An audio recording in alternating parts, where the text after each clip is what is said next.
కేంద్ర ప్రభుత్వం వారు భారత్ రైస్ అనే రైస్ని అమ్మకాలు చేస్తున్నారండి.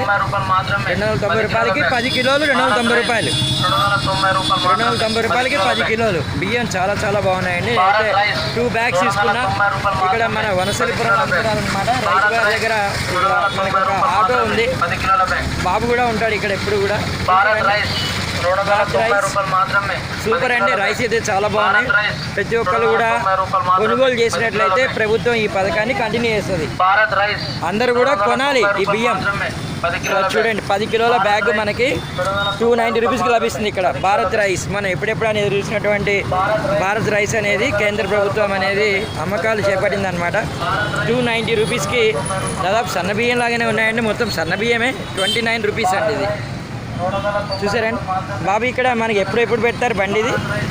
ఫోన్ చేస్తే మనకి వనసలిపురంలో కూడా బాబు చెప్తున్నాడు, ఫోన్ చేస్తే తెచ్చిస్తారంట. ఫోన్ నెంబర్ ఏమైనా చెప్పగలుగుతామా? అందరికి వెళ్తుంది మరి, అది ఏం కాదు కదా, చెప్తే చెప్పమ్మా. 6281442635. ఓకే, ఈ నెంబర్ కానీ మీరు కాల్ చేసినట్లయితే బాబు మనకి బాత్రే తెచ్చిస్తాడు. థ్యాంక్ యూ అమ్మ, మీరు చాలా చాలా సర్వీస్ చేస్తున్నారమ్మా. Great, thank you. చూస్తూనే ఉండండి మన ఛానల్ వెంకట్ ప్రజెంతానం. ఇలాంటి చాలా ఉపయోగకరమైనటువంటి వీడియోస్ అనేది మన ఛానల్లో మనం చేస్తూ ఉంటాం. ఇప్పుడు నేను చెప్పింది భారత్ రైస్ అనమాట. భారత్ రైస్ నేను కూడా ఒక 2 బ్యాగ్స్ తీసుకున్నాను. చాలా చాలా బాగున్నాయండి రైస్.